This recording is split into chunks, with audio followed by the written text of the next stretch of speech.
Hi, Mike. Well, when Michael was 14 months old, he suffered from having too much oxygen during a circumcision operation, and the brain damage was to the extent that it left him incapacitated.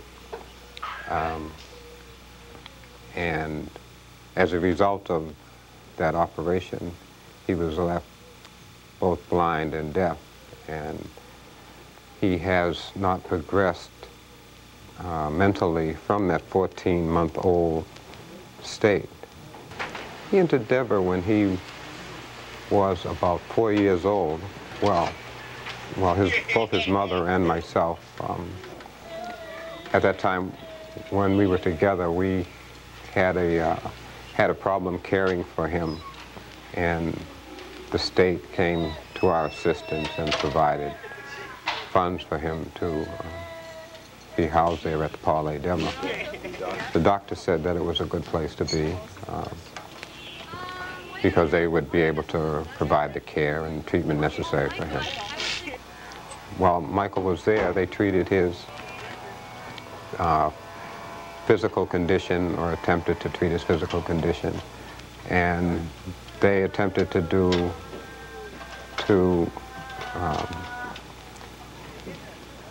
provide him with necessary skills for him to maintain himself. But it was more or less on a limited basis, and he never made much progress.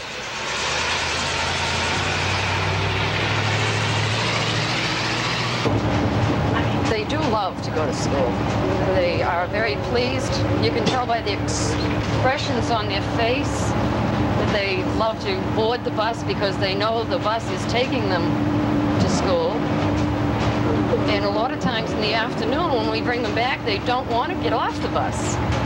They'll bang their hands on the arms of the wheelchair and shake their head back and forth, no, that they would, I don't know if they like the bus ride or just that they don't want to go back to Paul Deborah.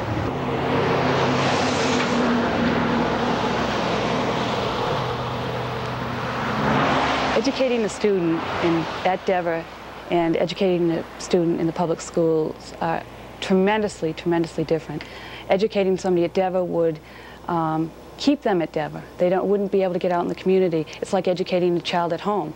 How far would they go, really? They'd get at a certain point, but there's so much more to life than just staying in one spot. And at Deborah, the experiences are very limited for the kids. Being in a public school, they get to meet normal peers. We've got volunteers who come down. Our kids probably have not met very many kids their age who are in a public school system.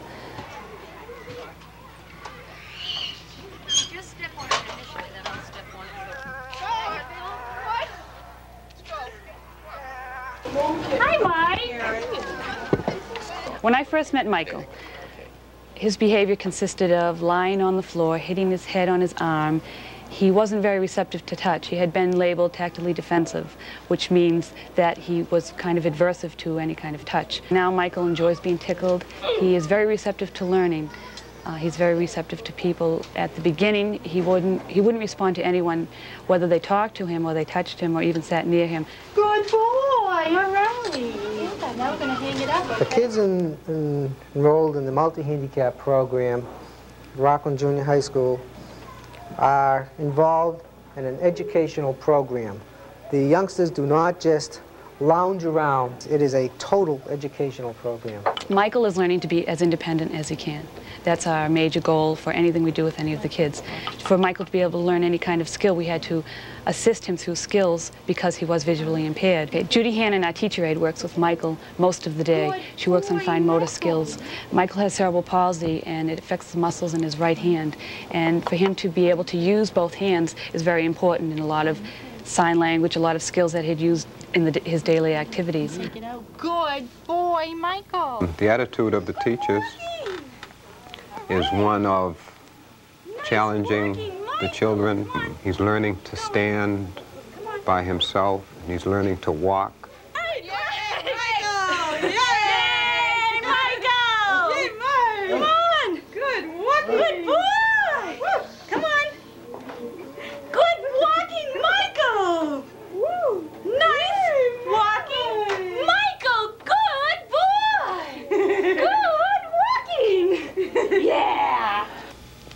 they don't recognize the fact that he has a handicap. They treat all the kids the same way. They have a program so Michael will eventually be able to maintain himself, so he can go to the bathroom, brush his teeth, eat, basic things like that. His eating habits, for instance, were very, very underdeveloped. He could not hold a spoon from the plate to his mouth. He would be wearing most of the food. Since he's been here at the Rockland Junior High School, his eating habits, his eating skills have developed a great deal. They have objectives for the kids that I hadn't thought of. I didn't think that my child would ever be able to do some of the things that he's doing right now. And I haven't felt so positive about my son's condition ever. The key to the success of the program covers many different aspects. One, you have to have the support of the school community and the administration to get it off the ground. However, once it is approved, the continued success of the program is going to depend upon your staff. There's no way we can make that program work if it were not for the building principal, the cafeteria ladies, the custodians, the teaching staff, and everybody in that junior high school. They all have to be committed to it. Now, there's no question about it that the state gives us a 8% fee for incorporating the program. However, the first year, we lost money. I think many school administrators might be wary of a program such as the basic skills program that we have. I think it's probably ignorance of the situation. When you don't know something about something, you're afraid of it. I would give advice to anyone that was contemplating a program such as this to operate it the same way we do at 766. The more we integrate the youngsters into the mainstream, the more we integrate multiply handicapped people into the school system, the more people are accustomed to them, and they will grow up not being afraid of them, and they'll grow up accepting them more.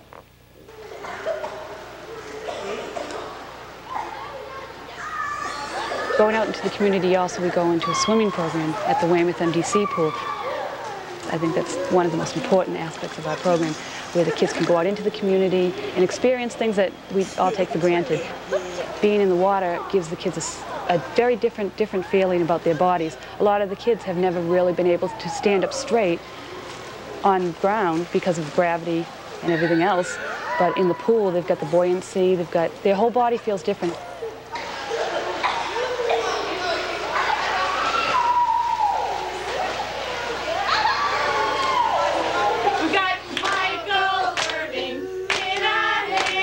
Teachers at in the program, Diane Turco and her staff, really a terrific group of people, dedicated. They love all the children. They provide all the children with 100% of their 100% effort. They put all out for the children, and the results are apparent.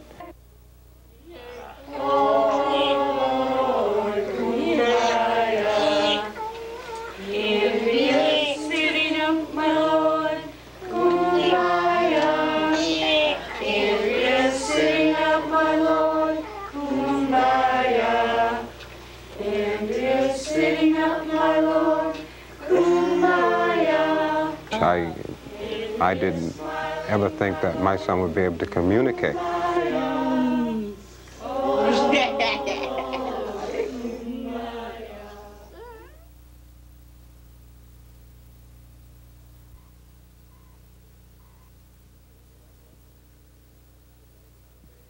Susan Leslie is a young lady who lived at Dever for a number of years and who is now living in a group home.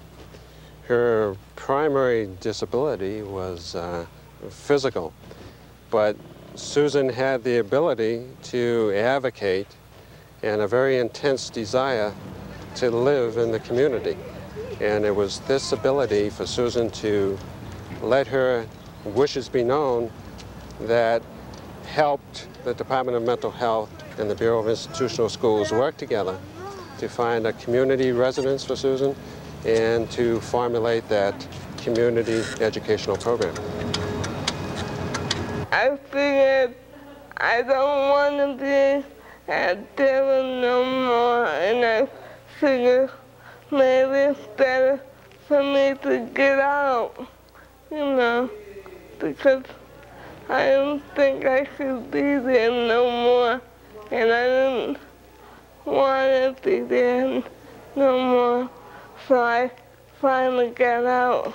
I can be more independent, and I like to be as much as independent as I can. You know, I don't want people doing things to me like all the time. I feel that what I can do, I'd rather do on my own. In teaching Susan, you come to think of her as a friend, as well as a student, as well as someone to admire. She's a person who, aside having her own physical limitations, has had many handicaps growing up because she has lived in an institutional setting. She's a person who